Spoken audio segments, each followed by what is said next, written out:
আল্লাহ তো সবকিছু নিয়তি লিখে রেখেছেন যে অমুক লোক ভালো হবে না খারাপ হবে, সে কাউকে খুন করবে কি করবে না, বা কাউকে ধর্ষণ করবে কিনা, অথবা চুরি করবে কিনা, অথবা ভালো কাজ করবে কিনা, সে বেহেশতে যাবে নাকি দোজখে, সবকিছু আগেই লেখা থাকলে আমরা কি করব? এখানে কার দোষ? যদি কাউকে খুন করি, আল্লাহ আমার কদরে লিখেছেন, আমি খুন করবো আর করে ফেললাম, এই দোষটা কার? দোষ তো আল্লাহর। তাহলে আমাকে দোজখে পাঠানো হবে কেন? আর এটা খুবই লজিক্যাল প্রশ্ন। এই প্রশ্নের উত্তরে বলবো, আমাদেরকে এই কদর বা নিয়তির ধারণা আগে বুঝতে হবে যে আল্লাহ সুবহানাহু ওয়া তাআলা আগে থেকে লিখে রেখেছেন একটা মানুষ কখন জন্মাবে, তারপরে সে কোন দেশে জন্মাবে, কখন মারা যাবে, কোন দেশে মারা যাবে।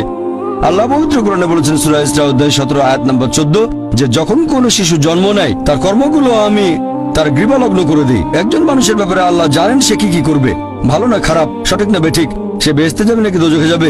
যে ধরেন একটা ক্লাসে একজন টিচার পড়াচ্ছেন 100 জন ছাত্রকে প্রায় 1 বছর ধরে, আর পরীক্ষা শুরুর আগে টিচার অনুমান করলেন যে এই ছাত্রটা এবারের পরীক্ষায় ফার্স্ট হবে, ফার্স্ট ক্লাস ফার্স্ট, এই ছাত্র পাবে সেকেন্ড ক্লাস, এই ছাত্র করবে ফেল।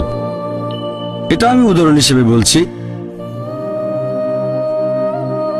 এর কিছুদিন পরে পরীক্ষা হয়ে গেল, প্রথম ছাত্র হলো ফার্স্ট ক্লাস ফার্স্ট, এই ছাত্র সেকেন্ড ক্লাস, আর ওই ছাত্রটা করলো ফেল।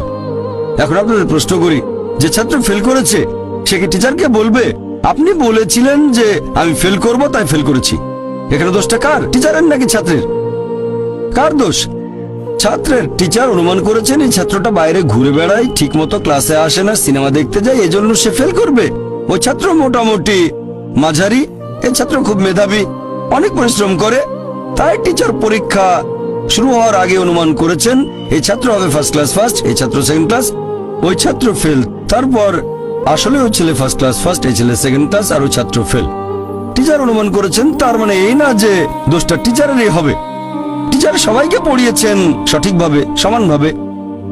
একইভাবে আল্লাহ সুবহানাহু ওয়া তাআলার আছে ইলমে গায়েব, তিনি ভবিষ্যৎ সম্পর্কে জানেন। কিছু জিনিস ঠিক করা আছে যে এই লোকটা জন্মাবে অমুক দেশে, জন্মাবে অমুক দিনে, আর সে মারা যাবে অমুক দেশে অমুক তারিখে, ইত্যাদি।